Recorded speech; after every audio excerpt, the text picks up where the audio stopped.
Grand Rising. I'm Naima Latif, and you are watching the Female Solution Global Radio TV show, and we'll be live with Dr. Debbie Green and Your show Soulful will go live in Solutions. 5 seconds. 4, 3, 2, 1. Blog Talk Radio. Women have the power to transform this world. We can end crime and violence if we all agree to do one thing: share. Let's share our wisdom, share our time, share our talent, share our finances, but most of all, let's share our love. This is the Female Solution. Join me, Naima Latif, every morning, 7 a.m. to 9 a.m. Central Standard Time, as we bring you stimulating discussions about the issues affecting our lives. If you're listening online at www.blogtalkradio.com/the-female-solution, press the blue button that says follow and get our daily topics every morning directly to your email and your smartphone. Hi, I'm Naima Latif, executive producer of the Female Solution Radio Show.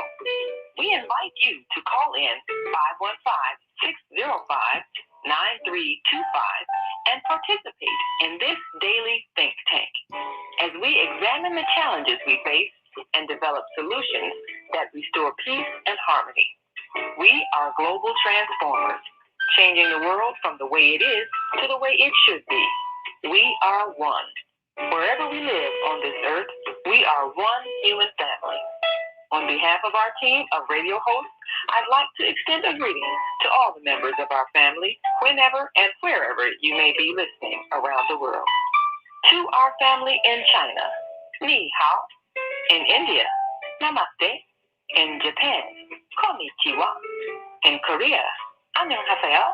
In Russia, здравствуйте. In Germany, guten Tag. In Poland, dzień dobry. In France, bonjour. In Spain, hola. In Italy, ciao. In Egypt, ahlan wa sahlan. In Ghana, akwaba. In Nigeria, peleo. In South Africa, sawubona. In Senegal, mangade. In Kenya, jambo. In Israel, shalom. In Pakistan, Afghanistan, and Saudi Arabia, assalamu alaikum. Greetings, and may peace be upon you all.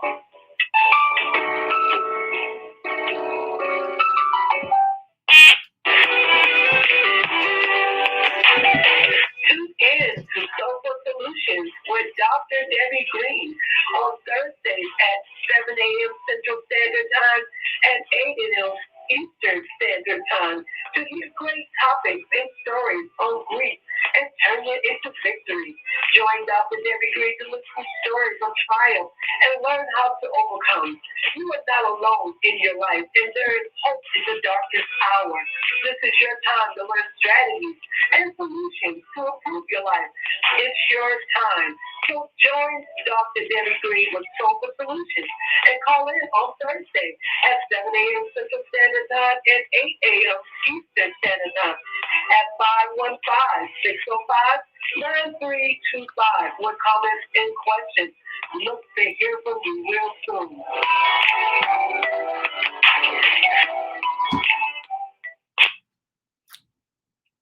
And Grand Rising. We are here live with Dr. Debbie Green. And go right ahead with our host. And of course, if you want to join us live on Facebook, we're on the Female Solution Facebook page live. And we have with us, of course, the illustrious voice of our host, Dr. Debbie Green. Yes. Good morning, Grand Rising, Grand Rising. Oh, it's just a wonderful day. I tell you what, you can choose whether you feel great, whether you feel not so great. But it's always a choice. Never take away your voice. Never take away your voice and never take away your choice to feel good. We have a great topic today. And first of all, I want to greet my wonderful host. Hello, Naima. How are you? I am fantastic. And how are you? Yes, enjoying the day. Wonderful. Thank you. Our topic for today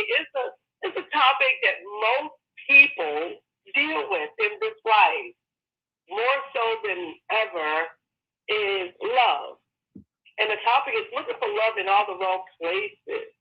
Understanding the self-love concept, that area of our lives that we want to fulfill, and just like no matter what we do, we can't seem to get enough love.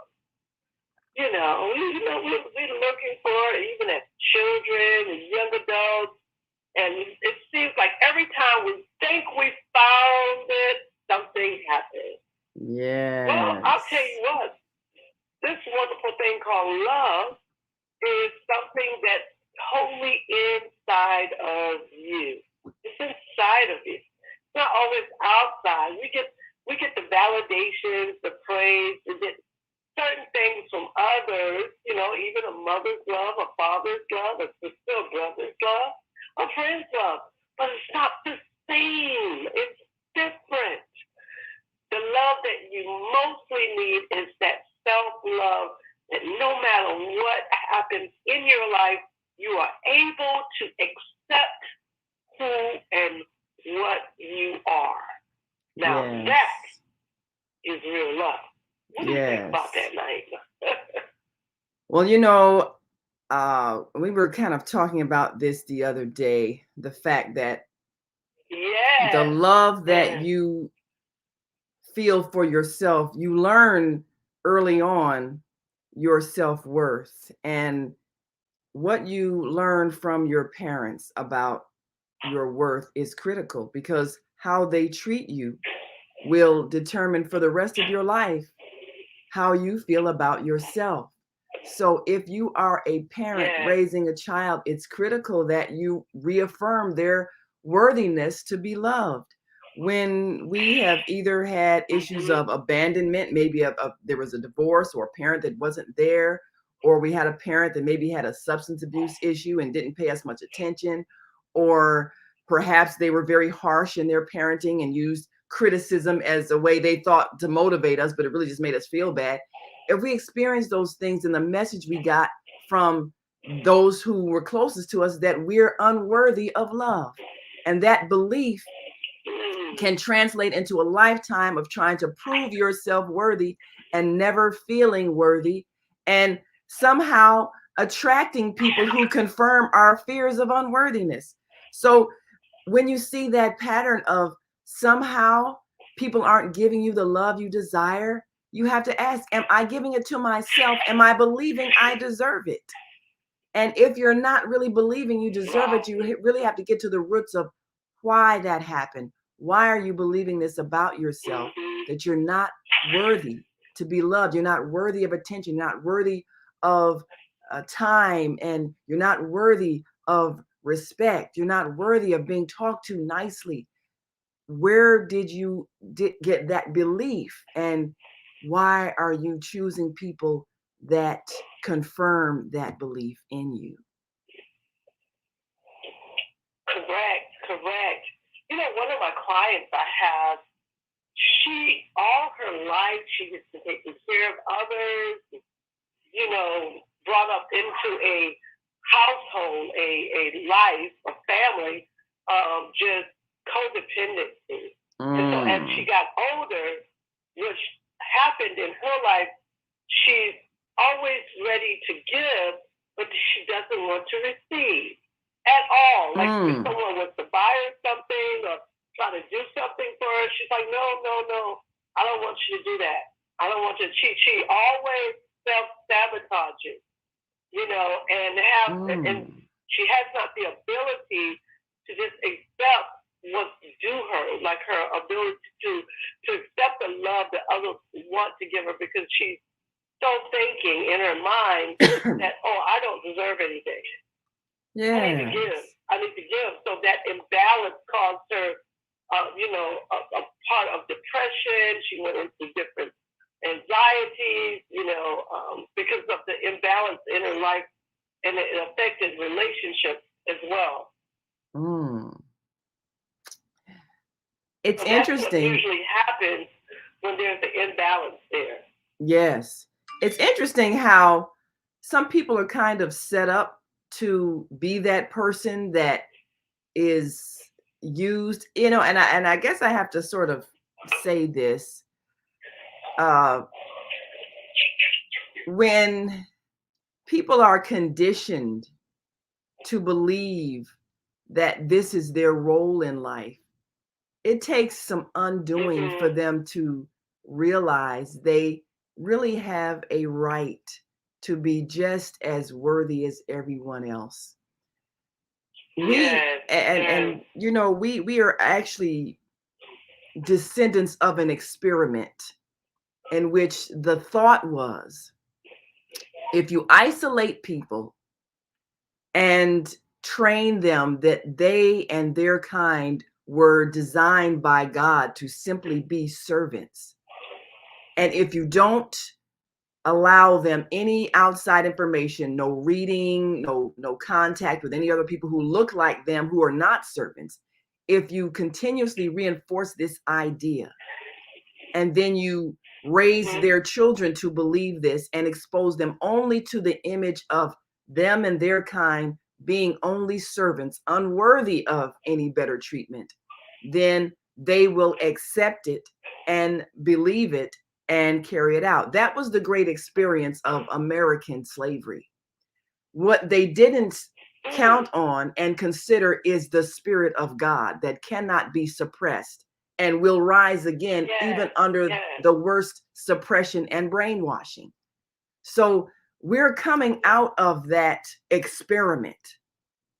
But that is what it was, because people wanted to have someone who was conditioned to just serve and not aspire to anything else. It was an arrogance, a vanity, a wanting someone to cater to their ego.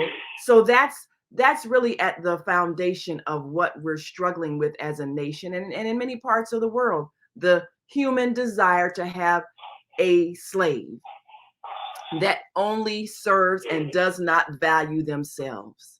But that's contrary to the spirit of our Creator, and that's why that experiment failed, and that's why we are here, free people, today, because at some point we refuse to allow it. We refuse to comply with it, and therefore we are regaining our natural abilities, our natural yearning to have the love and respect that is due all beings. Exactly. That is so important for one to acknowledge oneself, because you lose your self-identity when you don't acknowledge who you are, and most of all, your worth. Your worth is everything, your value.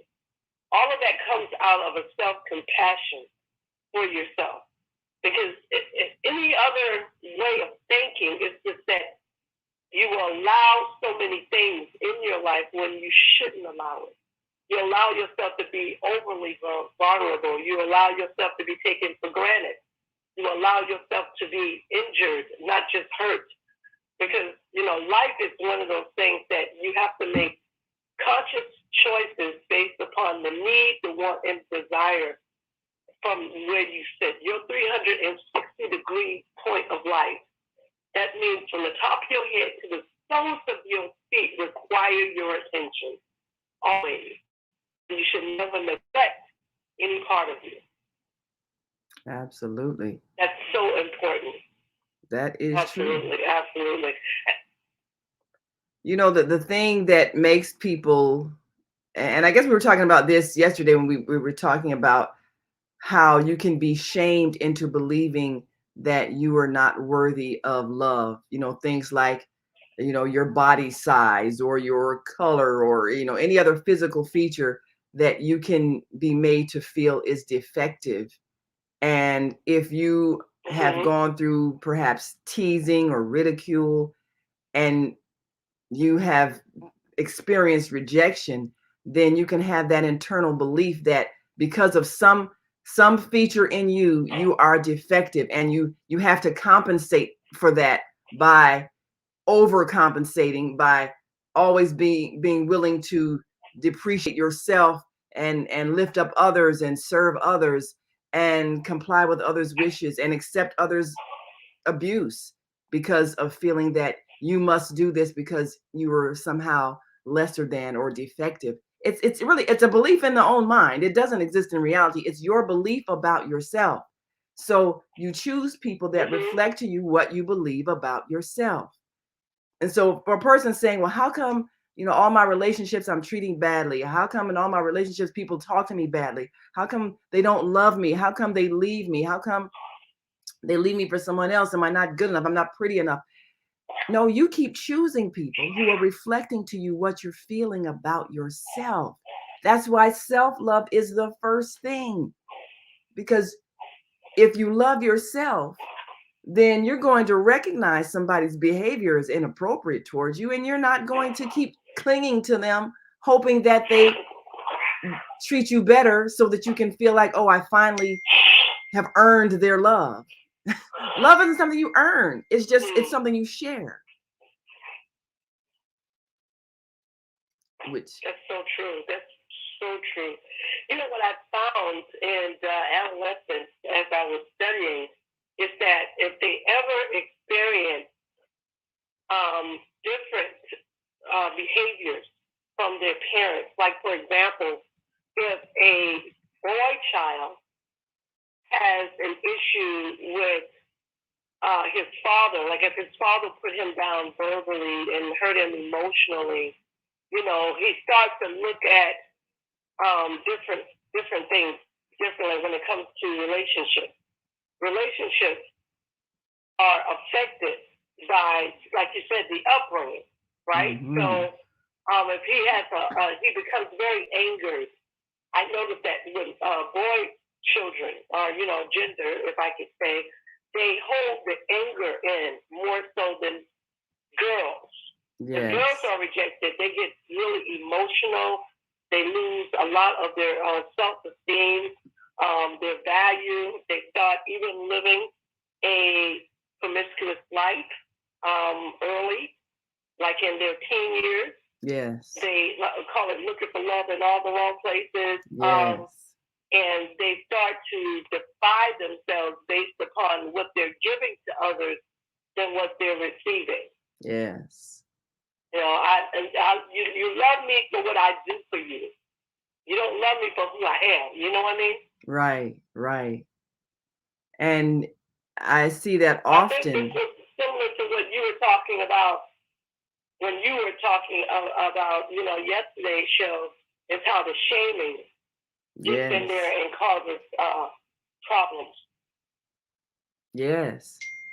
Because if you are believing that you must earn love, and if someone treats you badly, then your thought is, oh, I'm not working hard enough. I'm not doing enough so that I can earn their love. And so you do more and more and more. And this is how people get exploited. It's a belief that you must earn the love of others. And if they are unloving toward you, it's your fault. So we can easily be conditioned to accept this thought about ourselves early in life. And as you mentioned, the way your parents respond to you as a child is defining for you your worthiness to be loved. And the gender of the parent is critical as well. As you've pointed out, girls become very emotional when they are unloved. And when you have a father, if he is absent, a girl child will interpret it as, I was not lovable enough for him to stay around.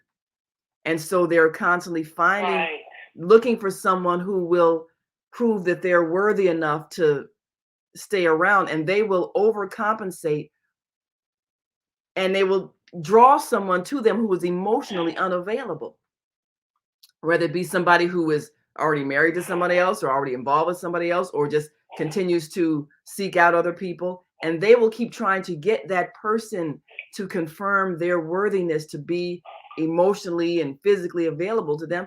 And it's a failed situation. It's a lose-lose situation, because first of all, you're attracted to someone who already is emotionally unavailable as your father was, and then you keep trying to change the situation to prove to yourself that you're worthy of being loved, and the more you try, the more you give, they may use you, but they never love you. And so when you mentioned the promiscuity, young women in desiring physical love will get involved in sex, which for men who are emotionally unavailable is not physical love, it's sex. It's a physical sensation. It's not an emotional attachment.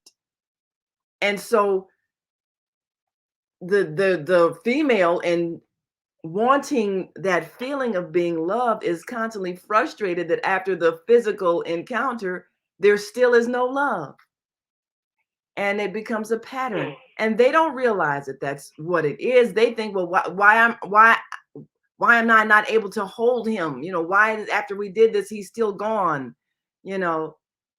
Because nobody's explaining to them that it was never love, and you're seeking what isn't love.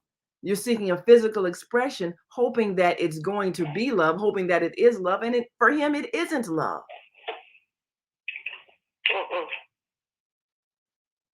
So how do we help our young girls recognize this? Yes. Yeah, he moves on to the next one, and you didn't matter, and now you're angry and hurt and sad, and going to try it again with the next person who didn't love you. So how do we help women? Because it's not just young women. Sometimes this is a pattern where older women are doing the same thing, and they're angry. All these men are no good. No, the men are fine. They're who they are. You're attracting the ones who are going to be emotionally unavailable because of who they are, what's inside of them, for whatever training or upbringing that they had. You're attracting that kind of person to you because of how you feel about yourself.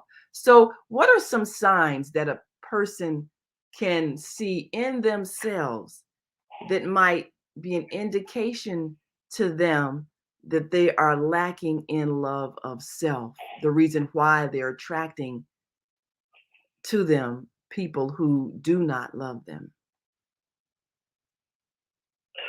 Well, first of all, if they are individuals who self-defeat, which means, for example, I can't do this right. I'm always failing at this. If you constantly put yourself down, then that means you have a lack of self-confidence and lack of self-love. Because, nothing is perfect, and some people try to lead a perfect life. But it's a miserable life to lead a perfect life. One must accept one's faults, weaknesses, and also strengths. So if you find yourself, constantly thinking the worst about yourself, then there's a lack of self-love there. Also, if you self-sabotage, which means that when you know you need to give yourself what you need, you don't. If someone else wants to genuinely give you love or attention, you think it's something behind it. You always think there's a motive or whatever the case is. So you don't really get to experience the truest love that a person can give because you're so afraid of being hurt. So you self-sabotage, you push away. You constantly are questioning everything. Yes. So those are some of the areas that if one has those traits, those actions or behaviors, then they need to kind of really look and do some introspection of, okay, well, what am I really afraid of and what do I need? Self-compassion has to be the first go-to, which is that I need to have compassion for myself. First of all, give me what I need. We find that people who are going through divorces or who have came out of divorces have had these issues. And before they can have another healthy relationship, it would just be very beneficial that they do some self-healing before going into another relationship. Yeah, so otherwise they're self-sabotage. Yes. So I'm wondering for those people who are carrying perhaps a lot of hurt from past rejections, if they are able to recognize some of these patterns of thought in themselves.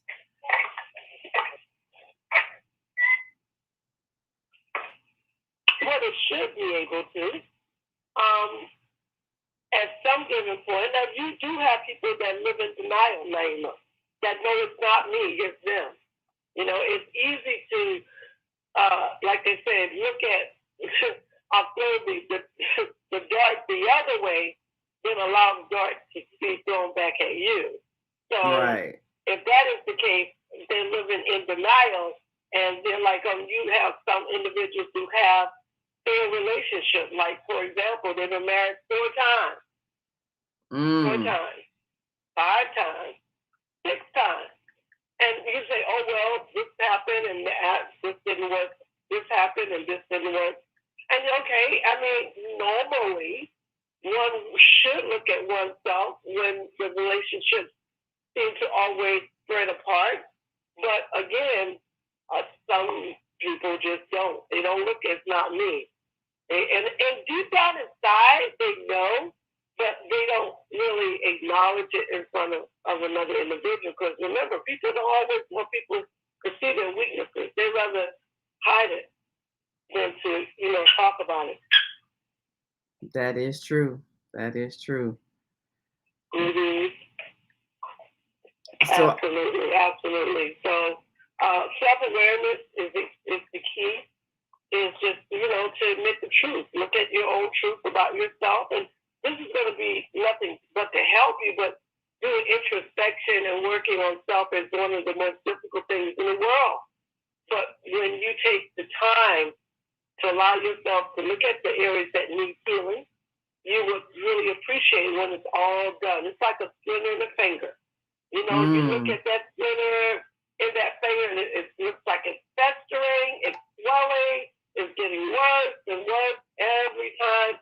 But when you allow someone or yourself to extract that, whatever's in there causing problems, then now you can do your healing. So that's how I look at emotional damage. We have to do damage control, because if we don't do damage control, it will consume us at some given point in our life, whether medically, it'll make you sick, physically. It will also, it's a leading cause to mental illness, for sure, depression, anxiety, failed relationships. It just really doesn't benefit you to hold on to a lot of emotional, baggage. And time is our best friend now, We should not make it our worst enemy. Time says when something has to go, it has to go. Because time is moving on. If we pay attention to time, time will guide us and keep us in a posture of life so that we won't fall into these pit holes of life where we feel, less than, or we feel abandoned, or we feel rejected, or someone didn't do this, or someone didn't do that. See, and I call that when we have this victim mentality. Everything is done to me. All your life, everything has been done to you. So the question is, when are you going to do something about it? Not just sit in it, but when are you going to do something about it? And I'm not saying to do something to others, but strengthen your being, your mind, your spirit, your heart, so that when these things do happen, it doesn't pull the rug from underneath you. And you don't have to look for anyone else to give you the justification, the validation, or the praise to say, you are you. And that's it. Put a period right there. I am me. I am me. And it's okay. No, I'm not perfect. I think the color purple rang cool with me when I said that. Remember when Whoopi hit? She was in the back seat of the car. I think it was in the trunk or wherever she was. And she was talking to Master, and she said, I might be ugly. I may not be cute, but guess what? I'm here. I remember that scene. Like I remember that too. I'm here. Yes. She developed that self-love. Yes. And remember, she was victimized. Yes. Right? Remember that story, the Color Purple? Oh, she yes. Was victimized by men. Yes. All her life, she was victimized by men. Yes. And she felt she had no self-love. She allowed them to hurt her over and over and over again until it began to fester. And that's when she had to realize, and with help from other people, like you said, to give her love, she had to realize it's all right to receive love, but you gotta love yourself. And that's what that whole story, the whole storyline was really meant for that. It's like no matter what you go through, you always will persevere. That's what that movie meant to me. Yes. I love that movie. It's interesting. The responses to that movie. I went to see that movie with a friend who had a similar upbringing and being in a family that rejected her because her father was different than the father of the other children in the family. And she had been through the same kinds of abuse and had to really struggle to overcome the effects of that. And so watching that scene, it was so deeply emotional for her, and realizing this is my story they're putting on the screen. I lived this. So when you are a child in a family that constantly gives you the signal that there's something wrong with you, you are the one who doesn't deserve love. You really have to find the truth about yourself within yourself, because it hasn't come from the outside. It hasn't come from your family who was supposed to reinforce your lovability. You have to discover that truth in yourself. And sometimes that's a lifelong journey. If you've been the so-called black sheep of the family, the one that everybody used as a scapegoat, the one that was sexually abused, the one that was made to be the servant that did all the housework, the Cinderella that did all the house cleaning while the other sisters were able to be beautified and go to the ball.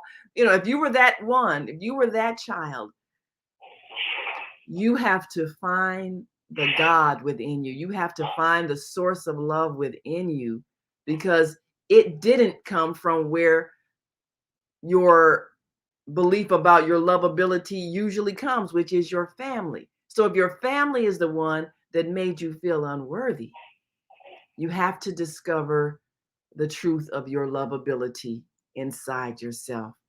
And if you keep choosing men who are reinforcing your belief that you're not worthy, then that means you haven't yet found what is that song in George Benson? I found the greatest love of all inside of me.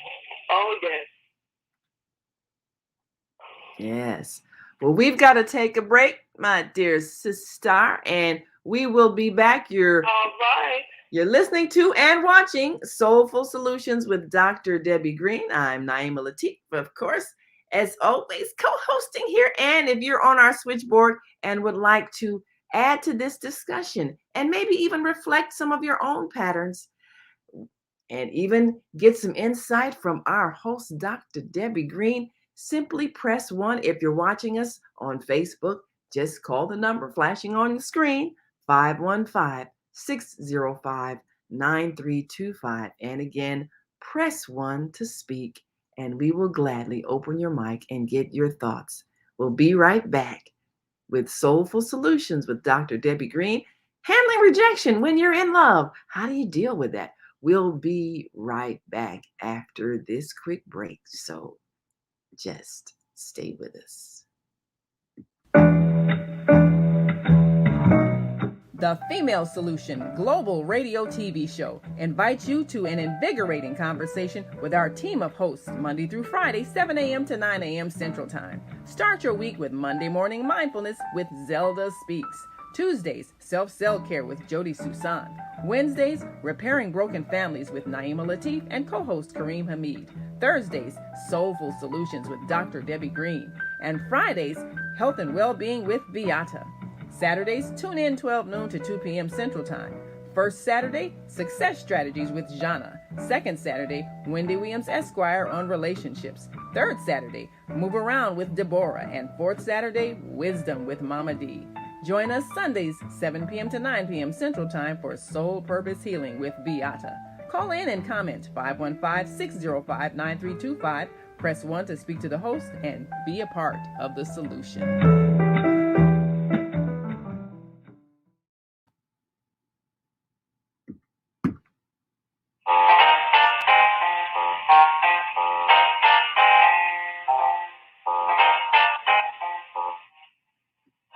Have you ever dreamed of going to exotic places, meeting fascinating people, enjoying uplifting music, and spending nights in a luxurious hotel? Do you look forward to a relaxing vacation where you can walk along the beach or sit in a quiet park and enjoy the sunset or sunrise? Whether you're flying around the world or driving across the country, we will share travel tips that will help you stay safe while you enjoy the journey. Join me every third Saturday of the month, 12 noon to 2 p.m. Central Standard Time, and move around with Deborah here on the Female Solution Show. Call in and comment 515-605-9325 and press 1 to speak.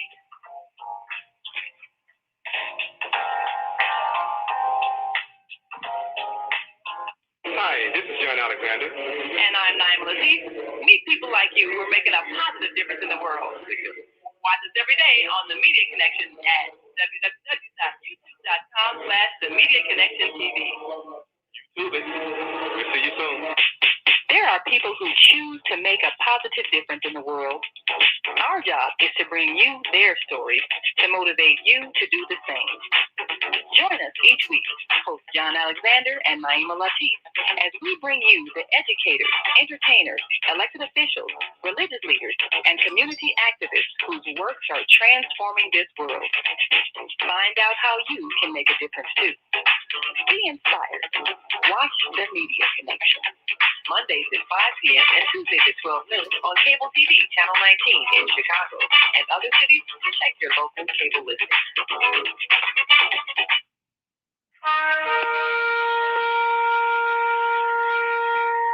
I'm Beata, your holistic life coach. These days, it's more important than ever to work on your physical, mental, emotional, and spiritual health. Are you consciously breathing deeply in stressful moments? Do you have a plan or daily routine to maintain balance in your awesome body? Are you struggling to be disciplined in your eating habits? When you partner with me, I'll help you develop a personalized health plan that works for your particular lifestyle. You can find out more about me at yourholisticlifecoach.com, where you can also review my 3-step protocol to guide you to abundant health. That's yourholisticlifecoach.com, and I'm Beata.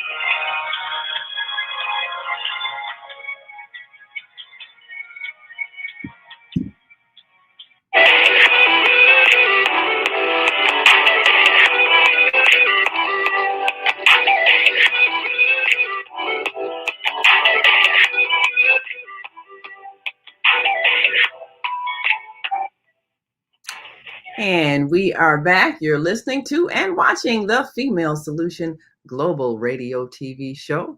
I'm Naima Latif, and of course, our host, Dr. Debbie Green, is on our live line. We're hearing her right now. And Dr. Debbie, we've got a caller if you'd like to take a call and get a question or comment from our listening audience. And Dr. Debbie, I'm going to open up the mic for 314-833. I believe this is our dear brother, Mark Shahid. Grand Rising and Assalamu Alaikum to you, my brother. Good to see you today. Yes, alaikum assalam to you, Naima Latif, and to you, Dr. Debbie Green. That just only means peace be unto you, and I think that's the best greeting that we can always greet people with, is to greet them with peace and to leave them in peace instead of hello. Yes, hell is a low condition for a man to be in. The opposite of that is peace, though. I'm a wordologist. I'm always looking at this. I love it. And hello, was a term that was introduced early on in the first century. I advise people to get an etymology dictionary. The etymology dictionary actually gives you word origin, how they put things together, and they have people saying hello with a smile, but they don't really realize what they're saying, in that regard. Hell is the lowest condition that people can be in, but the opposite, having hell in your life, you want to have peace in your life. So it's always angel that all the servants of the Creator always greeted the people in peace, and they left them in peace, and that includes besides Jesus. He always greeted the disciples in peace in the Aramaic language, but he left them in peace. And so, Assalamu alaikum actually becomes an obligation on the giver of that greeting, but it also becomes an obligation on the recipient of that to keep the peace. Now just think about the world today, as the world is today, and everybody saying and bestowing peace upon you, that they have an obligation to keep the peace. And the word as-salam is one of the attributes of the Creator, that he's the source of peace. See? So I didn't mean to get into that, but I just thought that I would say that because it's the best way to greet. The best way to greet. Now, there's a lot of ways because we say, what's up? What's up? You say, we got what's up, and then we say, hello, what's up? And when we say hello, there's different ways that down through age of time that people have greeted each other, and African Americans, we have our own way in terms of greeting each other, but it's not necessarily the best way. It just shows that we don't have a consciousness.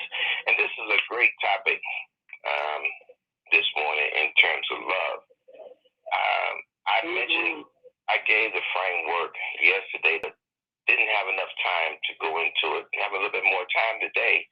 And I think some of the things I'm going to give is going to be helpful and insightful when we look at how we should see love. A lot of times people, I heard you say early on, looking for love in the wrong places, making love, all that. None of that. You can't do those things, because in definition is direction, but also correction. So yesterday, the Honorable Elijah Muhammad, he gave something very, very powerful, and I gave the framework, but didn't have time to go into it. And I remember Marvin, the educator there in Chicago. I don't know if you're familiar with her, Marva Collins. I don't know if she's still living or not, but she gave something similar. But we have to respect the ancient wisdom. See, you say we want to love yourself. But I remember my mother used to get on us about hanging up our clothes, her coats, and everything. She said, you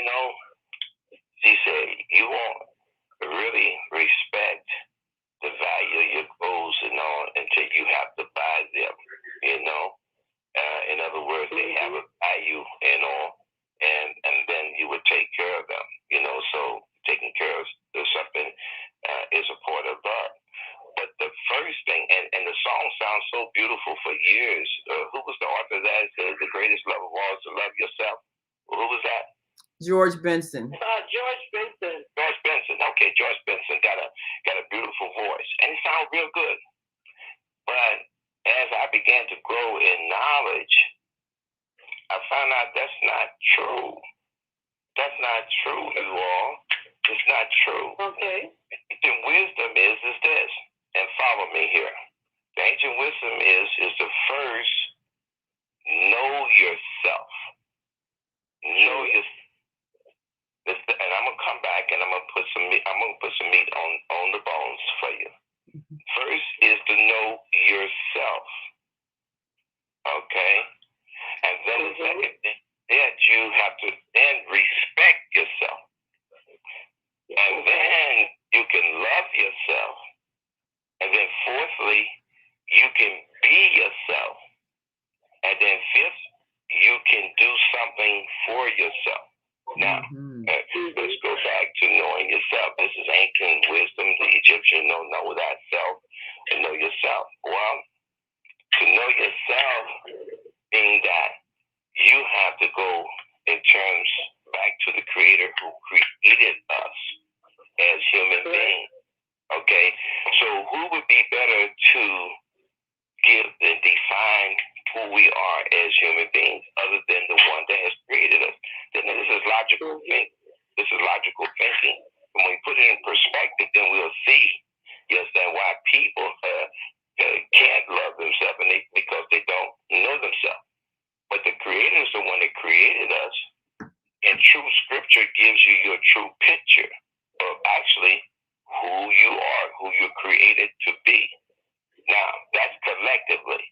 But individually, you understand, we have an identification. See, what you all were speaking on in terms of the socialized, the acculturated self. And when I teach this in terms of young people, youth, I said there's two selves.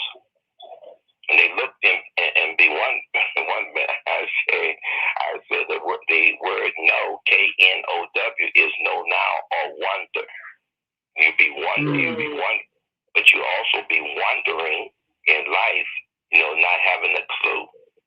Very, very important to know that it's the two selves, the self that the Creator has created, and the socialized, the acculturated self. And most people present a socialized, acculturated self because they don't know the self that the Creator has created. Brother Mark, Brother Mark, I want to pause for just one moment.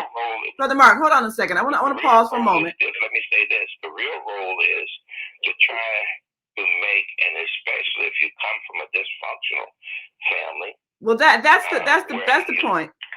You've been socialized, or the acculturation. Right.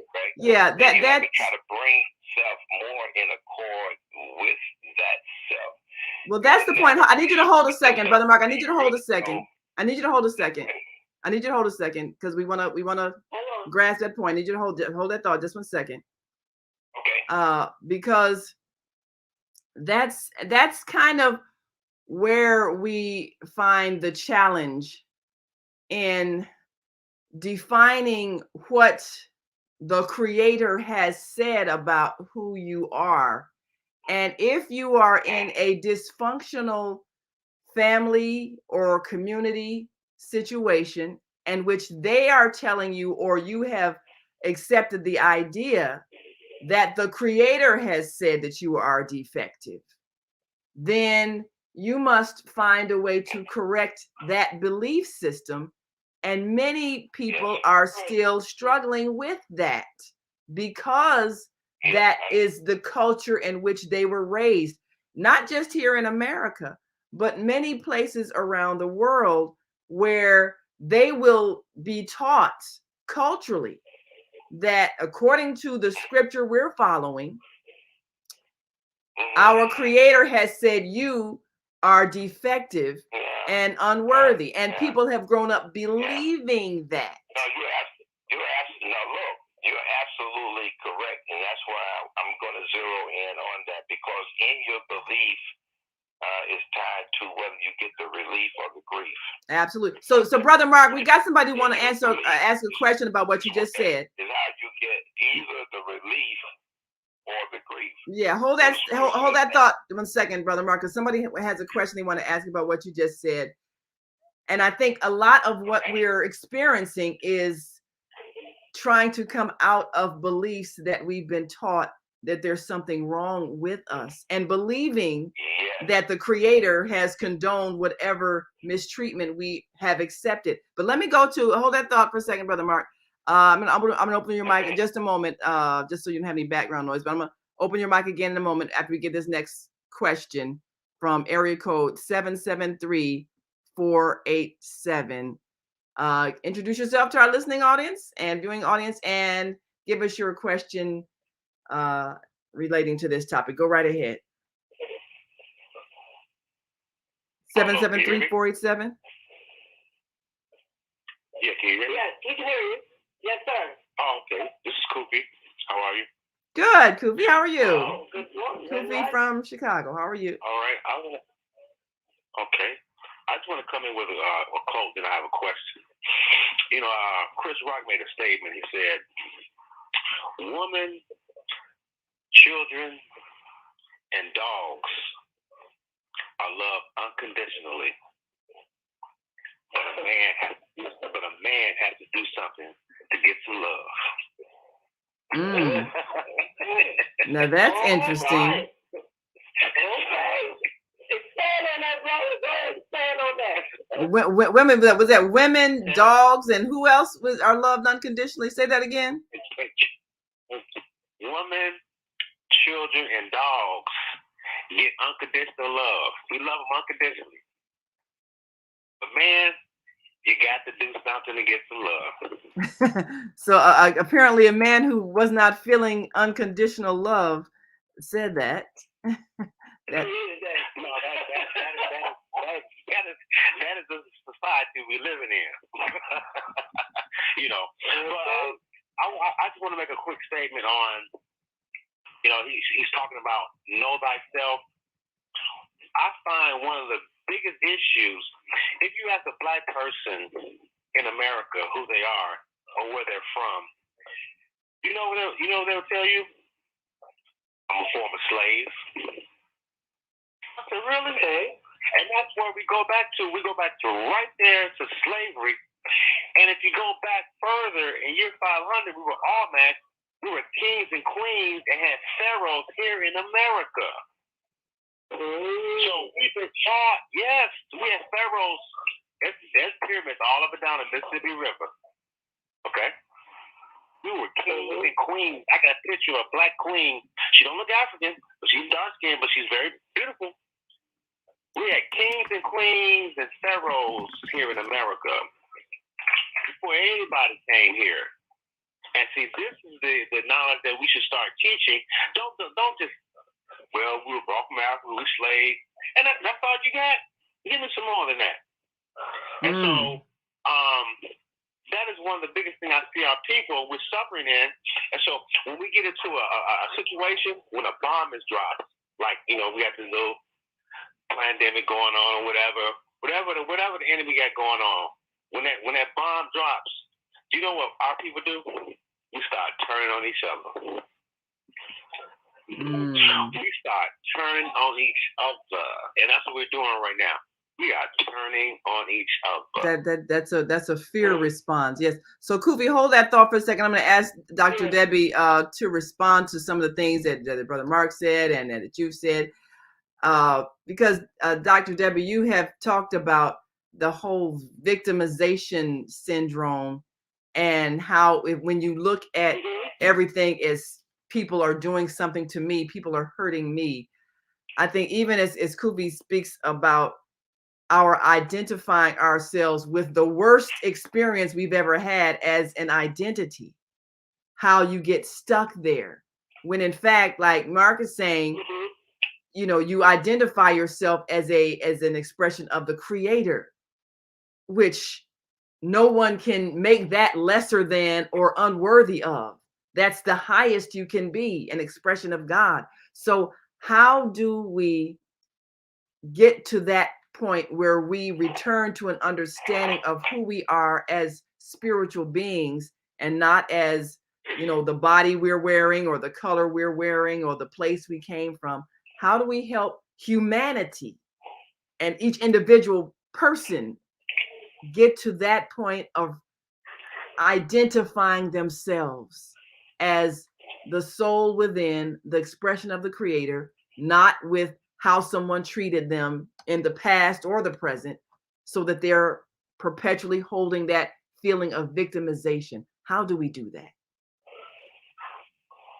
Well, we first have to understand that fear occurs in the mind. It's in the mind. It is permeated from external stimuli. Anything, places, people, things, sounds, smells, touches, and whatever the case may be, because it comes and it's permeated through the sensory organs of the brain, okay, the responses. So that being said, if we went back in the 1800s, everything that was seen and heard created those types of thought patterns that then created fear. Because fear, again, is something that occurs in the mind. So when you have a hold, as a HOLD, on the mind from any aspect, from regardless of how it is, then you can control the mind. But fear is the only thing that can control the mind. Anything else can't. So if a person is in fear from anything, it could be someone being afraid of heights, spiders, or whatever the case may be, then that's what's going to happen. So if we look at the control system of the mind when it comes to the part of slavery, it said that what was going on is that the master, as one would say it, or the person that was permeating the minds of the people were the ones that were really in fear. Yes. And they want a mind control over those individuals because they feared those individuals. But see, it was a reverse psychology. So because we as Black people don't even understand how to deal with fear, we are still walking around in fear. Okay? Now, society tells us, we must do this to get that. Because you got rules of the land, you got regulations, you got all of these things. But again, one's own personal freedom is one's own responsibility and obligation. But if you feel victimized to anything outside of yourself, you will always be in fear. It doesn't matter what it is. Because one creates its own fear, believe it or not.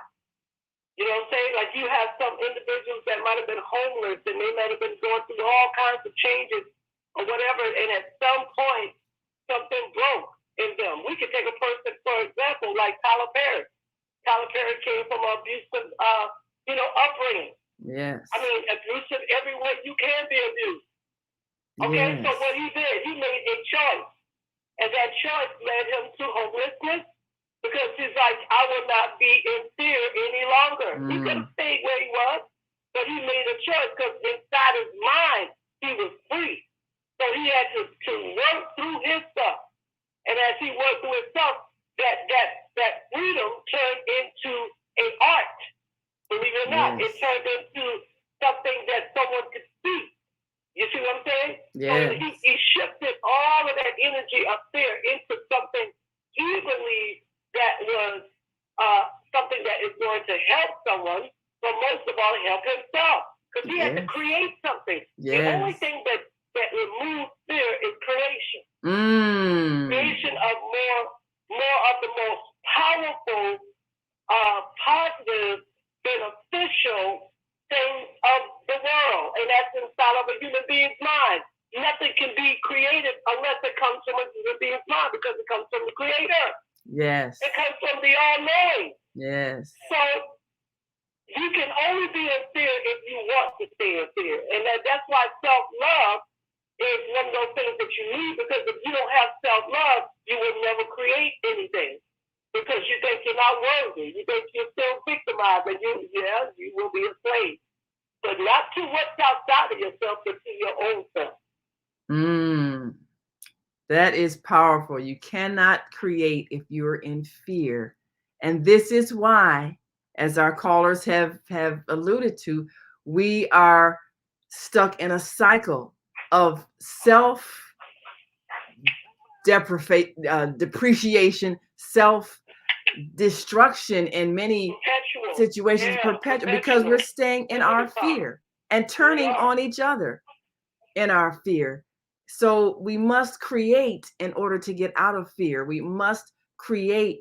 And this is the genius of people such as Tyler Perry. The character that he created, Medea, she actually is a means for expressing a lot of the wisdom in some of the people who resisted the fear. And she's kind of a rebellious character, but in her rebelliousness she also expresses some great wisdom and is able to help people in a humorous way. But it's his way, really, Tyler Perry's way of teaching, even through his experience of abuse. So all of us need to find a way to create and to remove the fear that we have that keeps us seeing ourselves as unworthy. So, Dr. Debbie, I know you've got to step away. We've got to take a break, and I'm going to open up the mic again to our callers. If you can stay with us till after break, you want to give us some last words of wisdom before you step away. Absolutely, absolutely. Unconditional love is one of those things that if every human being understood the unconditional agape love, which is the love of God, for themselves. If I love myself unconditionally, and no matter what went wrong in my life or what went right or whatever I, experienced, if I just embraced all of that and radically accepted, then I would not permeate any hurt or any pain outside of myself to another human being. Unfortunately, the world we live in today has not accomplished that. They did not understand the love that God gave us. They did not embrace that love mentally, emotionally, and spiritually, even physically.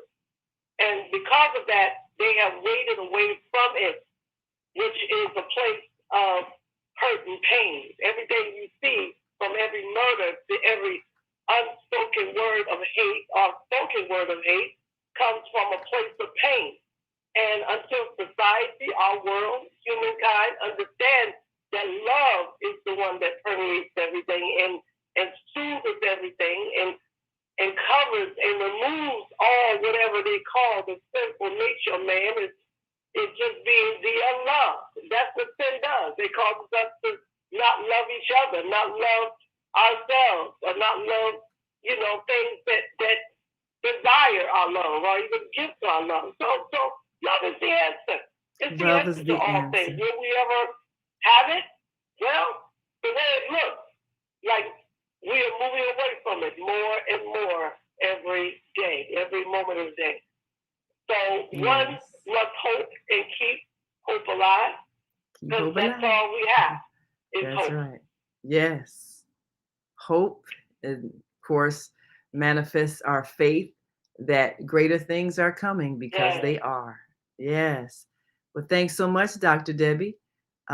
You've got a client you've got to see now, or will you be with us after the break, or you have to step away?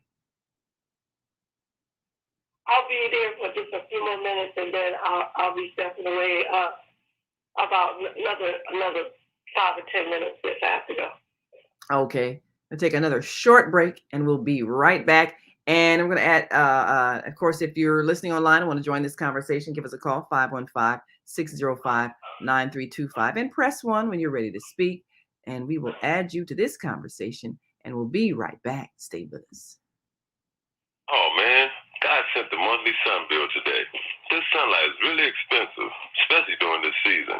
I'll probably have to work overtime to pay it. Well, you better pay it on time. We don't want the sun to go out and we're sitting up here all day in the dark. Wouldn't it be terrible if God charged us for sunlight?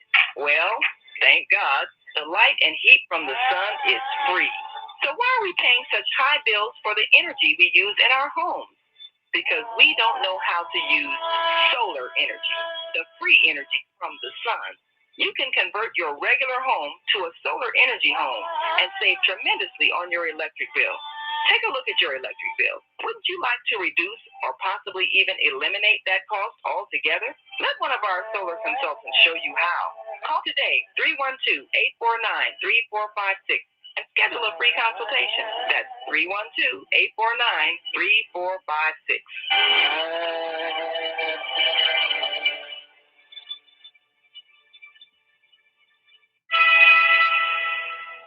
Hey, it's time to take charge of your health. I'm Beata, your holistic life coach, and every Friday morning at 8 a.m. Eastern Daylight Time, I'm here on the Female Solution to empower you to make choices that will assist your evolution to abundant health.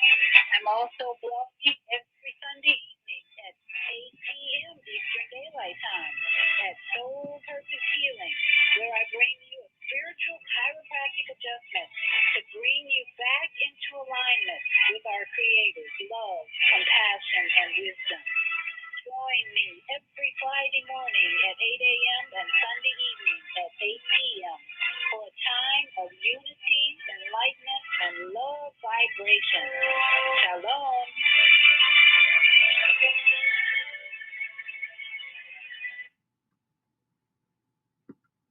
Mm.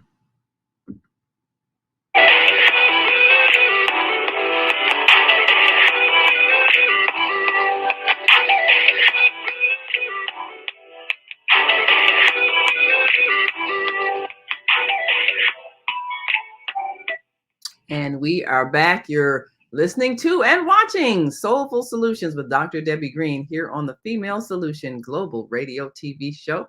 I'm Naima Latif, and we've got on our live line Dr. Debbie Green, who, as always, gives us so much wisdom on Thursday morning. So, Dr. Debbie, you've definitely given us some insight when it comes to how we repair what may have been broken inside of us. So one thing that was mentioned was the fact people can easily be conditioned to see themselves as unworthy. Are there some affirmations people can say to themselves to undo that conditioning? Absolutely, absolutely. I think one should make at least 10 affirmations that you can speak verbally every day. And the first one is I am. All of them should begin with the I am. Okay? Yeah. Not I shall, not the I will. No, the I am. The I am needs to be acknowledged because that is the strength, that's the power source, that's the God force that's inside of you. So I am peaceful today. And you have to keep it present. So which means don't just say I'm peaceful. No, put today on it. I am peaceful today. You have to speak that present moment so that the universe can hear you when you are speaking. I am peaceful today. I am full of joy today. I am stronger than I was yesterday today. You know, whatever your affirmations are, they need to be relevant to your needs as well. Your needs, your wants, and desire. You know, I am loved today. I feel belonged today. I am accepted today. You know, whatever it is, and they need to be, you need to speak it out and declare it as a source of energy that you want to manifest. You know, when I deal with my clients and patients, I always ask them, what's your word for today? What's your word for today? What word, what phrase that you want to project out of your being?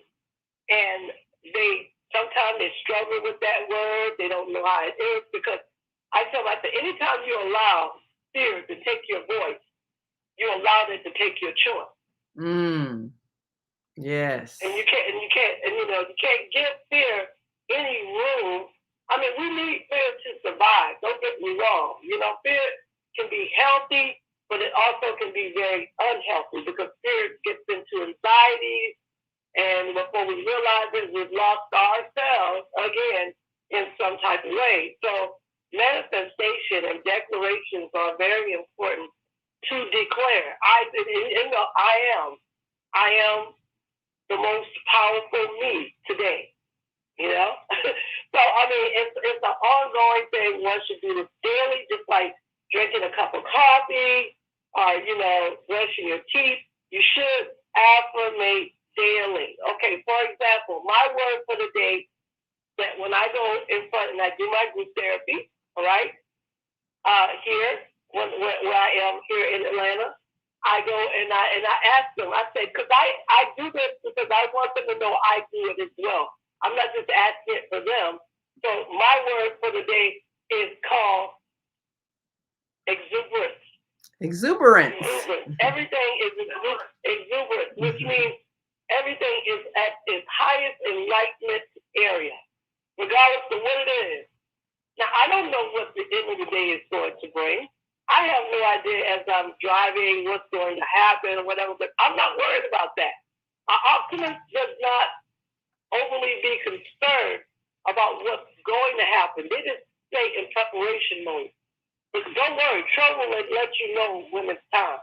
Pain will let you know when it's time. So don't put yourself in unnecessary suffering to start looking for it, you know? So that's how my mind works. My mind works like that daily. And that's what I permeate when I'm talking to someone. I ask them the same thing. What do you want to project in your day? How do you want to feel, you know, right now? You know, because if you don't know what to feel and you don't know what you want to project, then again, you'll get into the space where your choice won't be heard by yourself, just by you. Not just by anybody else in the room, but by you. Your voice will disappear. Right. You're not projecting. Projection needs to be done daily. It needs to be done on an often basis to the point where you get real comfortable with projecting. And then that's when the healing truly starts. That's when the healing starts. Yes. Well, we do appreciate that understanding. The healing starts from within, and it's so critical that we control what we say about ourselves. I am is a very powerful statement. And there is a YouTube video by, I'm trying to remember the name. It'll come to me in a moment. Oh, also, Mark Shahid had mentioned Marva Collins. And I sort of remembered, but I wasn't quite sure. But, you know, she was best known for creating the West Side Preparatory School, a private elementary school in the impoverished Garfield Park neighborhood of Chicago. And she was very instrumental in helping young people change their perception of themselves, known as a very disciplined and educator who just would not allow young people to see themselves as lesser than. She transitioned June 24th, 2015, which, what is that, 6 years ago. And she definitely set a standard so that we would stop making excuses for less than excellence. We would stop making excuses. We would stop leaning on the past difficult experience. Enslavement was an experience. It is not an identity. And I agree with Kofi. You know, we need to stop saying that this is who we are. We are not ex-slaves, because if you in this present life, I am a free woman. So why would I identify with a traumatic experience by an ancestor as my identity? And many of us, our ancestry did not go through that identity. They came from somewhere else or were among those who were already here. So if you keep going to the greatest pain that someone experienced and identifying that as your identity, then you're re-injuring yourself. You're stabbing yourself with the knife. No one's doing that to you.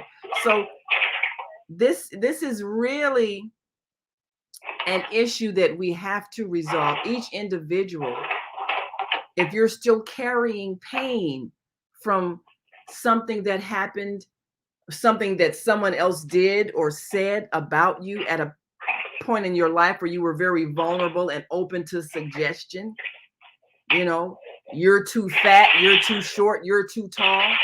I think Maika even shared a story about her experience, and I shared the same experience, being tall and at some point being among people who were shorter, and made you feel like there was something defective about you because of your height. So what do? You slump. You try to make yourself smaller. So look at your posture. If you're a tall person and you are slumping, who in your life made you feel that there was something defective about your height? And why are you trying to minimize it? So change that thought within your mind that your height is a defect, and appreciate it for the asset that it is. But so many of us are carrying beliefs about ourselves and telling ourselves that there's something defective about ourselves. And then we find someone who agrees with that thought that we are defective. And we will then keep trying to change their mind so they can treat us differently. And it doesn't happen. They treat us badly as we've been used to being treated. And I think I told this story before. I was among some full-figured women, some young women, but they really loved themselves. And they were attracting men who love full-figured women. So if this is who you are, then don't sit there and go after the guy who loves skinny women and have him constantly tell you something wrong with your body size so that you can feel bad about yourself. Find the one who loves you for who you are, who loves all of that you got and sees it beautiful and reaffirms your worthiness. We do that to ourselves too often. If you're dark skinned, then why are you going after people who think that lighter skin is better? And so you got to try to wear the light makeup to change your skin tone. No, find the man who likes chocolate, and loves who you are. We must love who we are as we are. Not, well, I'll be lovable if I change this in myself that's defective, and then someone will love me. No, just as I am is perfect. All of us are divine works of art by the Creator. And everything about us is already perfect. Whatever it looks like, sounds like, everything. We are perfect as we are. We are the artwork of the Creator, and the Creator makes no junk. So love who you are. I am beautiful. Not, well, I'm going to be beautiful as soon as I get my teeth fixed. Well, I'm going to be beautiful as soon as I get my hair fixed. Well, I'm going to be beautiful as soon as I lose 20 pounds. No, I am beautiful today as I am. So Dr. Debbie, other words you'd like to share? And of course, if you're on our switchboard now, we want you to press 1 and join this conversation. We're going to open the mics for those who've pressed 1 and get their thoughts. But Dr. Debbie, what would you say to a parent who may be raising a child who maybe they do have some type of challenge, a physical defect? How do they keep that child from digesting the thought that they are defective, even if they have a physical challenge, such as, can't walk or whatever the case may be? Well, again, one must help the child to acknowledge its value first, and not just being a child to a mother or being a child to a father. Independence is extremely important. And as they help them to gain their independence, then they can then help them to acknowledge the value that they have in life And when they acknowledge that value in life, Naima, then the relationships of who they choose to have them in, like who they choose as friends, who they choose as companions as they get older, who they choose as business partners, all of those things, because life is relationships. Yes. No matter what we do, we live with people. So, I mean, all relationships are not going to be perfect. And even if it is, you know, having these problems of you know, faultiness or dysfunction, but that doesn't mean that something's wrong with you. That means that, you know, you need to look at how you are approaching people, but most of all, you look at how you are dealing with yourself and what you are attracting. And I think that's how we need to, you know, help our children to understand those areas in life. Because as they continue to grow up, they're going to realize if they come from a home of codependency, they're going to be codependent on other people. So that's just really important to start independent thinking as early, I think, as 8 years old. Yeah. I think you should teach a child how to think independent so that it can make the wisest decisions as much as possible. Yes. Well, thank you so much. We advise all parents to take that to heart and put that into practice. Well, Dr. Debbie, I know you've got some clients to tend to today. We've got some callers on the line. I'm going to take your calls and then take a break and then take some more calls. And we appreciate all of you who are with us today. And Dr. Debbie, give our love to all of those whose lives you are touching with your work. We appreciate you so very much. Yes. Thank you. Thank you so much. Thank you so much. Absolutely. Well, we're going to go to a caller, and then we're also going to share some of our Facebook friends' comments. And we appreciate all of you who have joined us live on the Female Solution Facebook page. And of course, grand rising to our sister, Zelda, sister of the microphone. On our Monday morning mindfulness show, she says, grand rising, beautiful queen sister. We appreciate the subject, a very appropriate subject, especially for the internet. Thanks for your sharing your expertise. Yes, thank you, Dr. Debbie, for sharing that expertise. And Zelda says, yes, fear is for real. It will stop you dead in your tracks if you don't truly know your own self-worth. I am working on releasing the need that created the pattern from my childhood. Great topic, Dr. Debbie. Yes, absolutely. We all got that childhood thing we got to work on. And good morning to our dear sister Tasha Savage. Says, good morning, Queens. Good morning to you as well. And we're going to go to our phone line. I believe we have our own Mama D on Grand Rising. Thank you for joining us today on the Female Solutions, Soulful Solutions with Dr. Debbie Green. How are you today? Well, hallelujah, greetings, global transformers and solutionaries, Grand Rising. Yes. Oh, boy. This is a wonderful subject because everyone is beautiful in their own way. Yes. But the problem is, you don't, if you wait until a child is past 7 years of age to start telling them about their beauty, you've missed it. I was in the store yesterday, and this little girl, she must have been about, I guess, 6 years old. And her mother had picked up an item, and she said, are you going to give that? Is that for me? Is that for me? Are you going to give that to whatever the name of the child was because you love her? Is this for me? Oh, my God.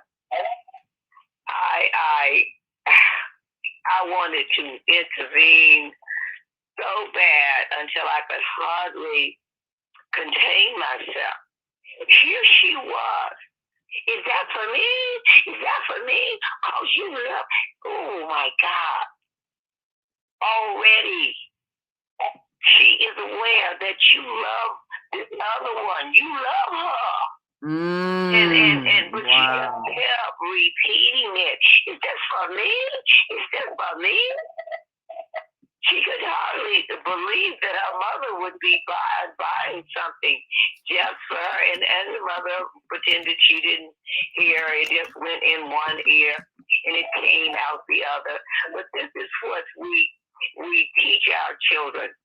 And our self-image really comes from other people's opinion of who we are and what we are.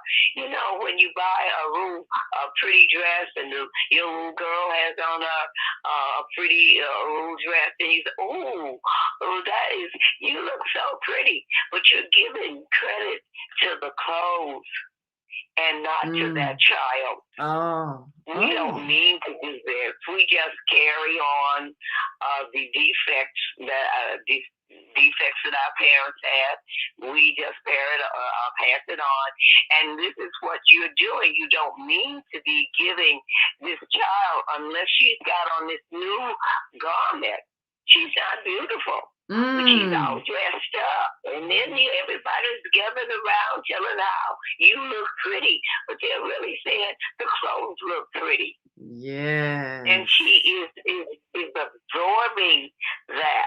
I look pretty when I put on the pretty clothes. But I said, no. Oh, look at that smile. Where did you get those sparkling eyes from?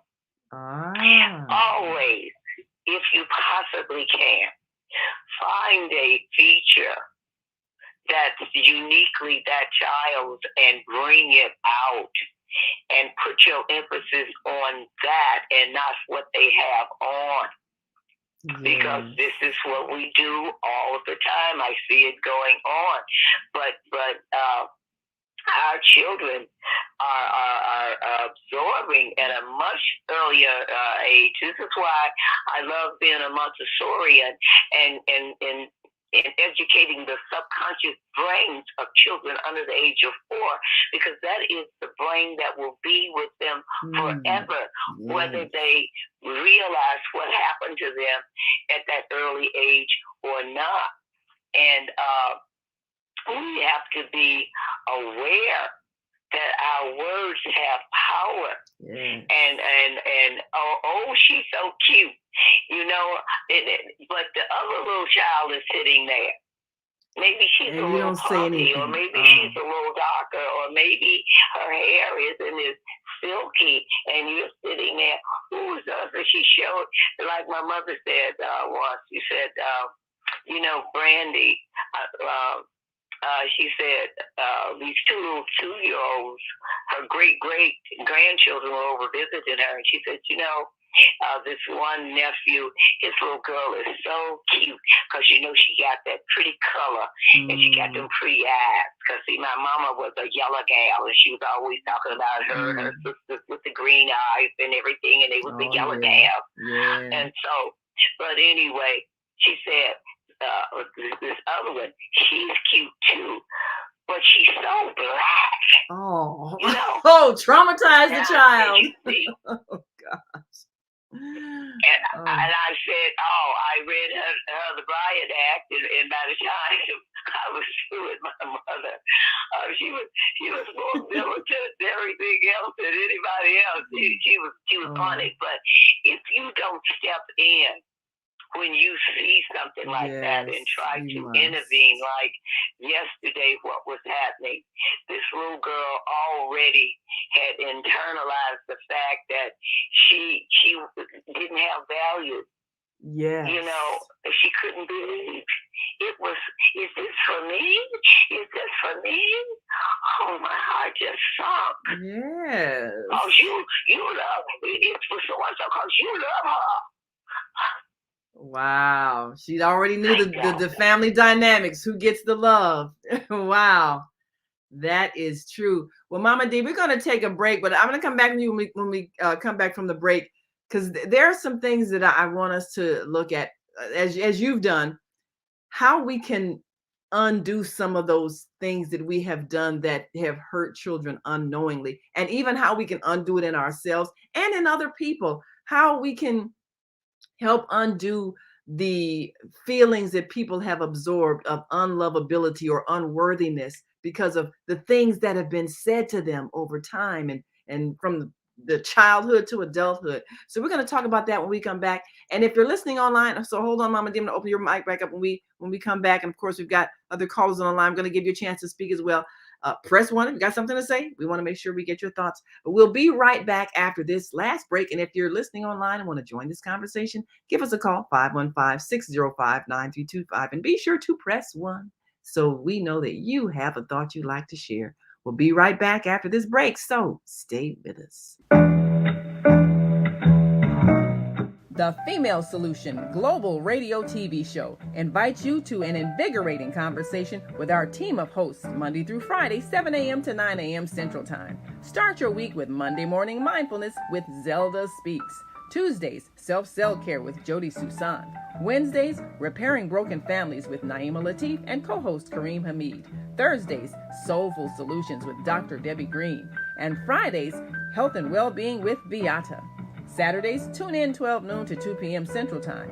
First Saturday, Success Strategies with Jana. Second Saturday, Wendy Williams Esquire on relationships. Third Saturday, Move Around with Deborah. And fourth Saturday, Wisdom with Mama D. Join us Sundays, 7 p.m. to 9 p.m. Central Time for Soul Purpose Healing with Beata. Call in and comment 515-605-9325. Press 1 to speak to the host and be a part of the solution.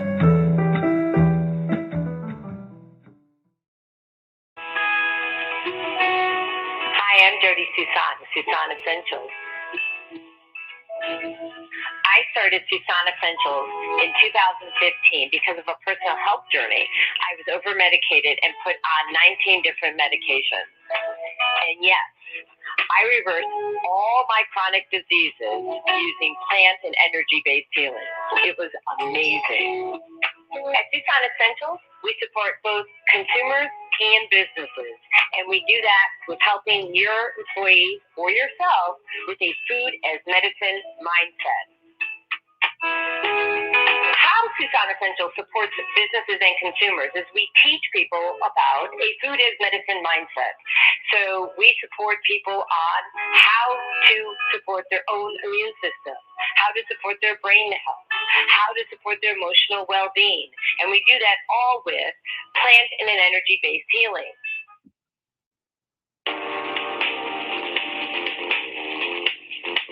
Is Monday morning a struggle to get out of bed, into the swing of things? Well, don't worry, you are not alone. Join us for thought-provoking, stimulating, and mindful conversations on higher learning with Zelda Speaks for your Monday morning mindfulness session on Blog Talk Radio, The Female Solution. Mondays, 7:30 until 9 a.m. Be sure and send your ideas, thoughts, comments, and suggestions. Also, if you'd like to be a guest on the show, visit zeldaspeaks.com and send us your info. We'd love to have you. Experience mindfulness moments with the mindfulness/stress relief coach, Zelda Speaks. And thanks for sharing the mindfulness moment tip of the day. Stay on purpose, stay empowered, and stay tuned to your next session of mindfulness on higher learning with Zelda Speaks.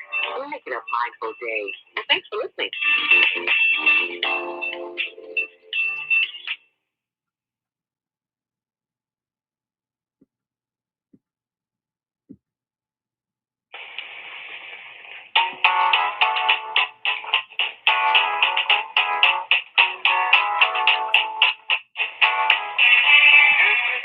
Hallelujah, greetings in the spirit of Wayo and Yah Shalom. Wayo means we are one. Yah is Hebrew sacred name for God, and Shalom means peace. I'm Evangel Mama D. Love Yah Nubian, and I'm inviting you to join me every fourth Saturday from noon to 2 p.m. Wisdom with Mama D. Call in number 515-605-9325. Wisdom, women in support of daughters on motherhood preparation, and spiritually speaking, men who do the will of God are mothers too. As a repository educator, author, activist, international award winning poet, and ordained minister, females, I want you to say farewell to all things seen and unseen that prevent your potential. immediately with life and give birth to babies. A kid is an animal beast with 4 legs. A child is a human being person with 2 legs. Sex can change feelings, but feelings cannot change facts. A mother teaches love. Love is beyond that reaches out and holds the person to keep together. That's what Wisdom with Mama D is about. Join me every fourth Saturday from 4 to 2 p.m. Call in 515-605-9325 to share your wisdom and love codes into shape. Remember, mother's farewell. If you don't, your child won't. And if he doesn't, society disagrees. Females, you are global transformers with the power to change this world. Use it.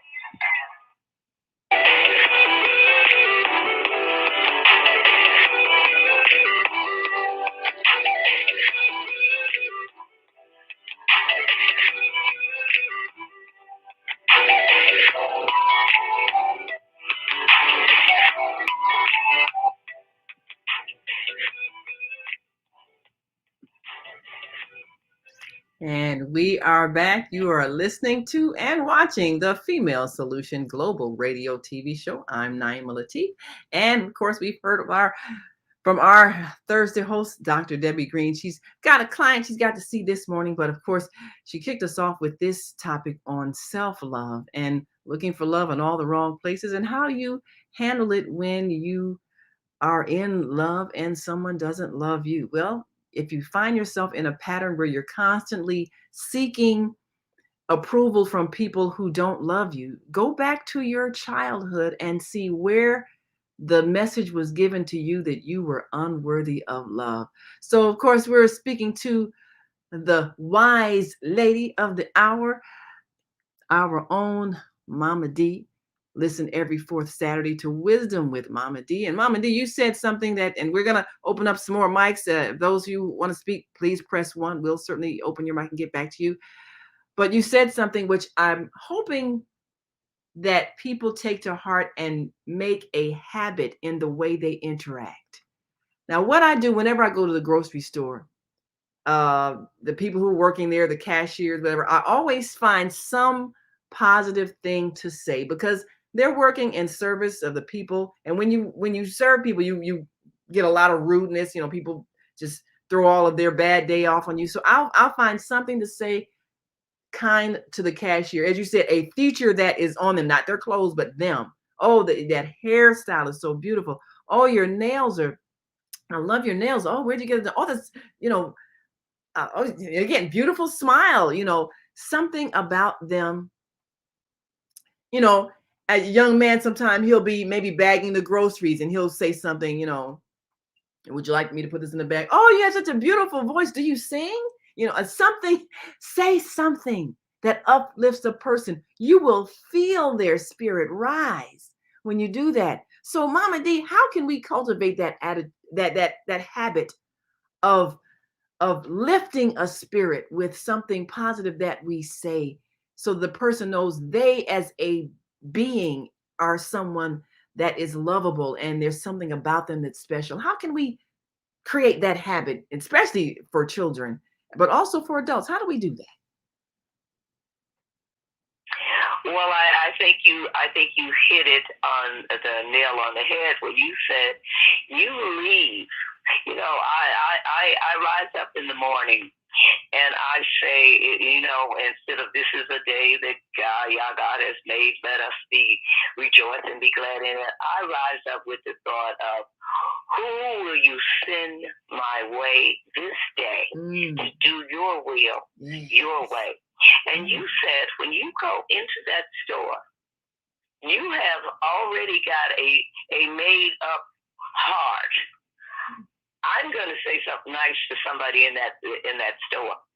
So that thought is going to be manifested into your actions. Because you know what I'm saying? And I think that's how we begin to plant the seed. It's when we say, hey, look, I'm stepping out here and I'm going to say something to brighten somebody's day. I'm going to comment them, compliment them on something about them, about their person, and not what they have on the outside, but something that's coming out. Yes. Oh, and it's natural with some people, but like yesterday, I was just so stunned by this little child who just kept repeating it over and over again. Is this for me? Yes. And I'd like to know it wasn't too many Black people in the store. It was mostly Latino. So I didn't, and it was crowded. So I knew it wasn't going to be any space to really say something to that child or the something. mother or something. But I need to know, and if anybody out there could help, should you intervene when you see something? Should you say something? Because that little child and so many adults carry that burden around with them, that I wasn't light-skinned like my sister. I wasn't beautiful. Daddy always talked about how beautiful she was. And as adults, they are still carrying that burden of I'm not worthy. Yes. Because somebody put that on them at their subconscious brain level. They didn't wait until they were 8 or 9 years old to get that.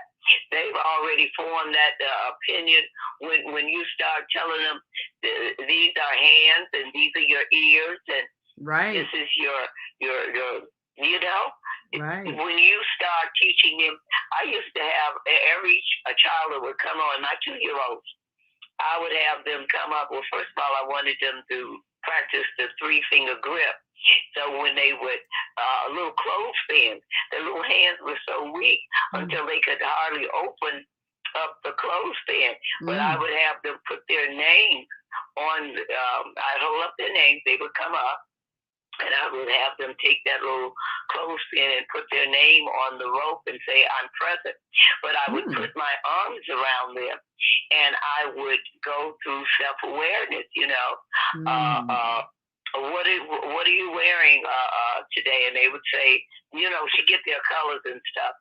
I've got some stripes, or I've got on yellow, or, just to have the color reinforcement. But it was always something about, first of all, your name. This belongs to you. And I'm holding up this name. Why are you talking? You've got to instantly show some respect here. Why are you talking? This is not your name. This is not your special time. Right. Taking turns. Each person gets their own special time. And, that's an important thing for parents to understand how to do when they have several children is if you're going to show attention to one child, you need to also have a time where you show attention to another child. I'm going to take a couple of other calls, Mama D. Hold on. I'm going to take a few more calls and bring some other people in this conversation. And as I go to air, I'm going to take you in this order, you all. 863-816, and then 773-977, and then 773-487. I'm going to come back to you. And as I open the mic for 863, just want to quickly tell the story. My husband told me about a friend of ours who has 2 daughters. One is light skinned, one is dark skinned. And he saw her in the store with both of the children. And, everybody was talking about how, the 2 are about the same age. But everybody was just making over the little light-skinned child. Oh, she's so beautiful. She's so beautiful. She's so beautiful. And so he made a point to really make over the darker child. Like, oh, she's just so gorgeous, And he said some of the people, because our friend had them in carriages. And so some of the people were looking into the carriage of this child. He's just making up, making over so much. Oh, she's so gorgeous, so beautiful. So people would look in the carriage, and then they saw the little dark face, and they look up at him like, what? You're talking about her? as if, how dare you say this about this dark child? But he wanted to make sure that he equalized what the children were saying, because he was seeing that already people were putting that thought out there. Your lighter skinned daughter is beautiful, but your darker skinned one, she's not. So he wanted to make sure he corrected that and gave a lot of attention and praise to that darker child. And we have a lot of families that have different colored children that unconsciously do that and put that thought out there that, the one with this skin color is not as good as the other one. And we got to be conscious if we're doing that. Area code 863, your mic is open. Give us your name and your comments. Go right ahead. Yes, LA, Central Florida. From observation and I guess personal experience, whether it's a child or adult, I think I live by a rule. Rejection is God's protection. It's also God's redirection. And so that's how I handle stuff like that. Rejection is God's protection. Rejection is God's protection. There's also God's redirection. Which means, all right, it's not working out this way, then something's better for me in another direction. But what's instantaneous, what I've observed from other people, which happens instantaneous, no matter what they look like, no matter what race they are, no matter how, if they're big, small, short, tall, fat, skinny, whatever, if once the person discovers how to place themselves or their children in an empowering environment where they are considered exotic, your life can change instantaneously. I've seen it over and over and over again. Place yourself or your child or grandchild, whatever, in an environment where they are considered exotic. Exotic. So they'll be treated like they're special, something, something special, something that is unique and appreciated. They're respected, they're admired, they're adored. Once again, I can take anybody that's listened to this podcast, this live stream, no matter what they look like, no matter how much they weigh or don't weigh, no matter what skin tone, no matter what religion, there is an abundance of environments that if you place yourself in them, you will be considered exotic. And instantaneously, your whole life will change. The key is place yourself in an environment where you're considered exotic.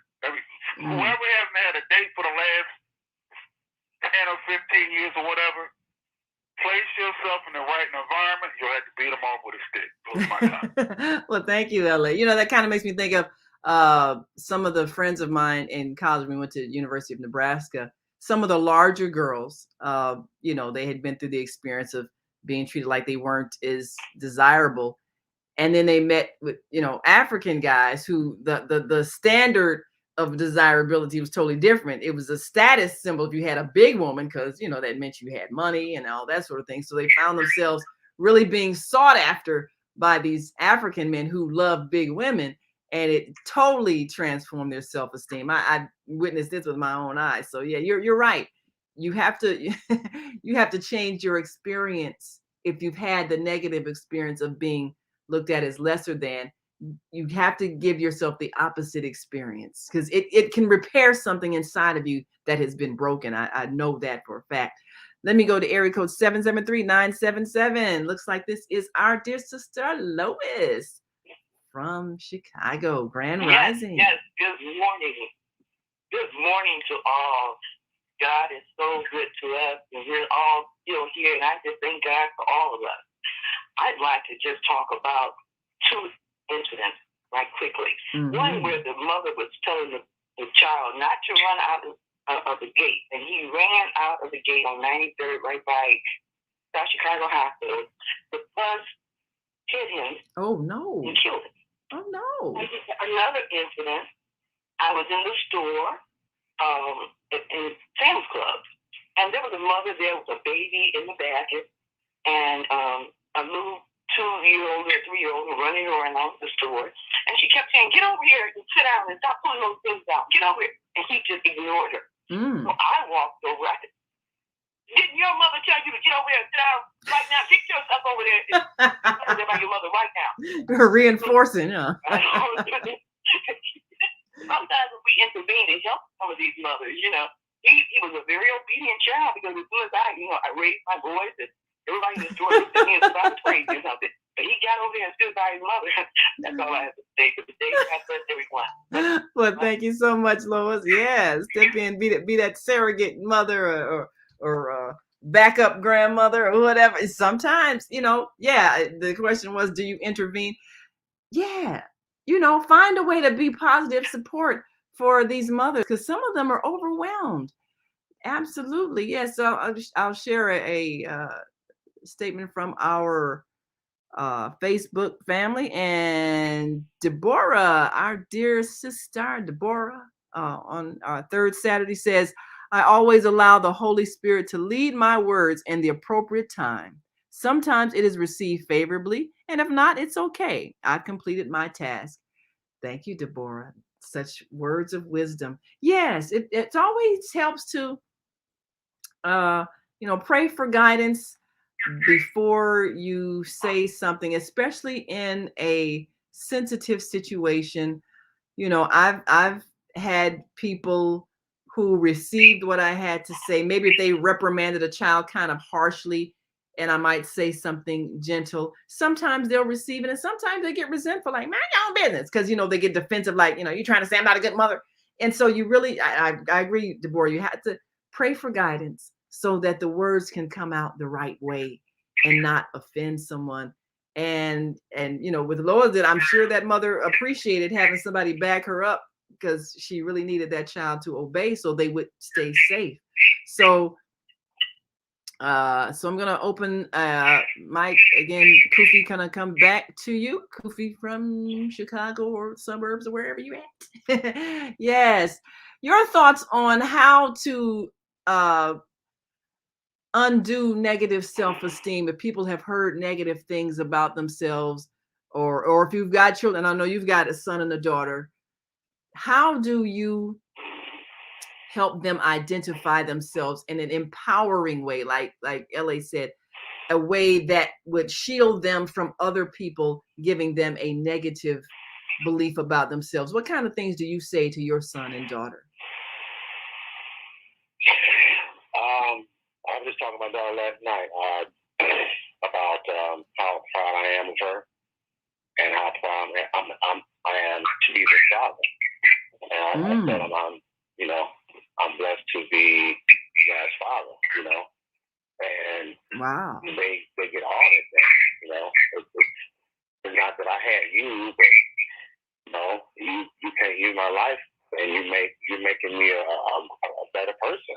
Wow. By knowing you, So thank you, and then I'll ask them to pray, pray for your daddy right now, say a prayer for your daddy. That's a powerful thing to say. It gives them purpose. Yeah. And that's what a father and a parent is supposed to do. It's not just dictate to a child, but give that child some responsibility to guide. I tell my son all the time, "Hey, if I can be a better father, let me know." And I tell them, I said, "I'm your daddy, but I'm not your father." They go, "What?" I said, "I'm your daddy, but I'm not your father." They go, "What do you mean?" I said, "God is your father." That's a powerful thought. I love that. Yes. I try to connect them to nature. Yes. Nature is the most beautiful thing that we can view. The sun, the stars, the trees, the plants. You open up your window and, you never say, "Oh, man, I hate snow. I love nature." Snow is beautiful, yes. That's a reflection of me. Man was born from trees. He came out of trees. We're nature. So if we see ourselves as an element of nature, it doesn't matter what you look like. Right. It doesn't matter. because you're part of this ecosystem. You're part of nature, and that's your purpose. So that's my thoughts. Yes. Well, thank you so much, Kufi. We appreciate you. As always, that is empowering. I can say something to that. That is so beautiful. A rose is beautiful, but a cactus is also a beautiful plant too. That's right. That's right. Well, I wanted to share something quickly.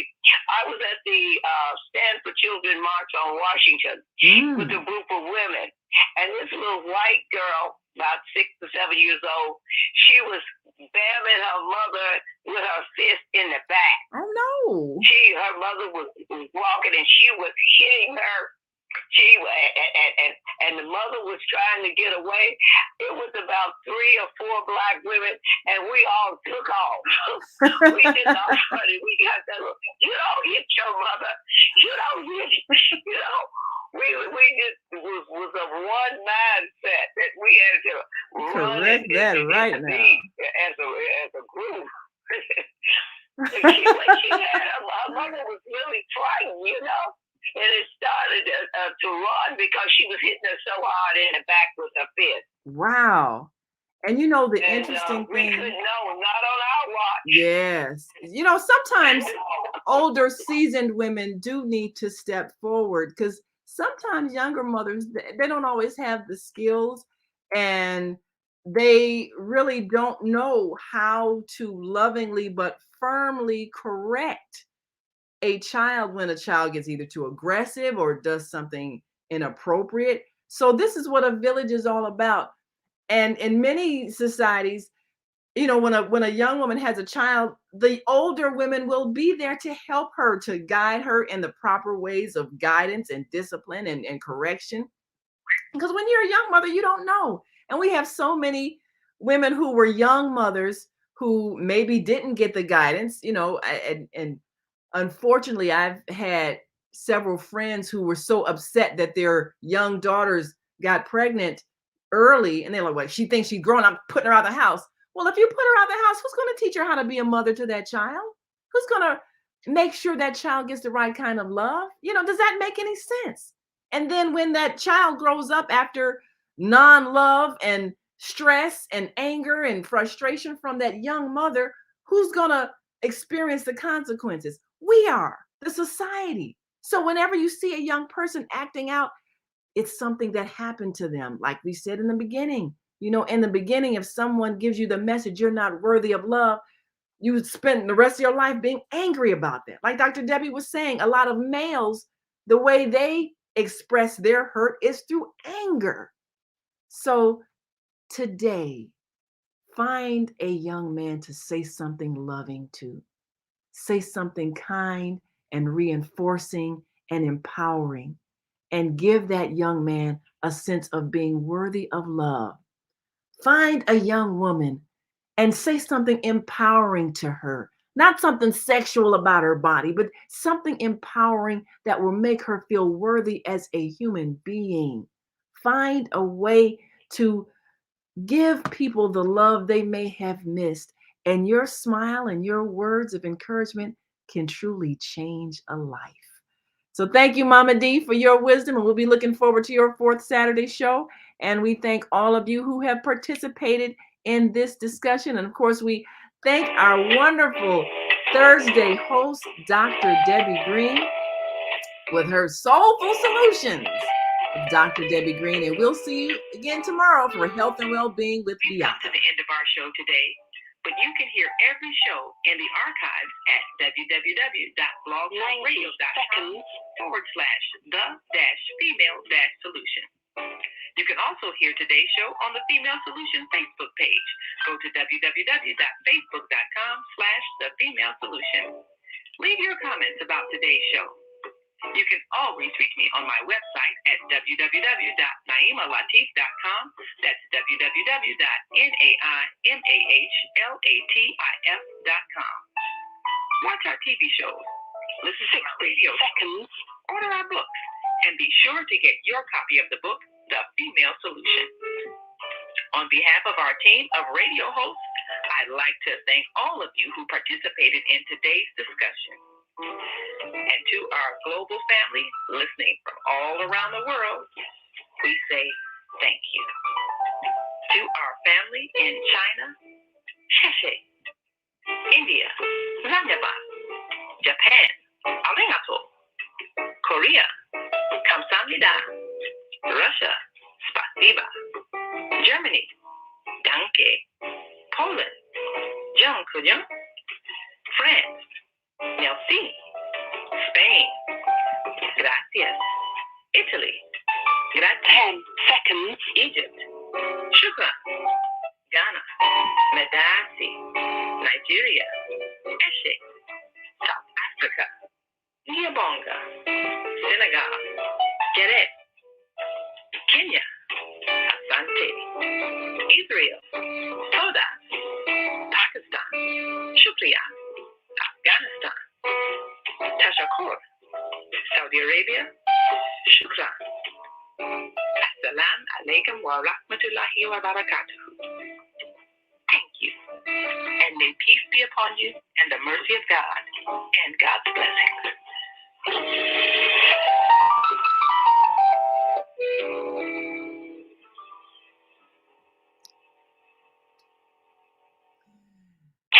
And we thank you all for being a part of the Female Solution.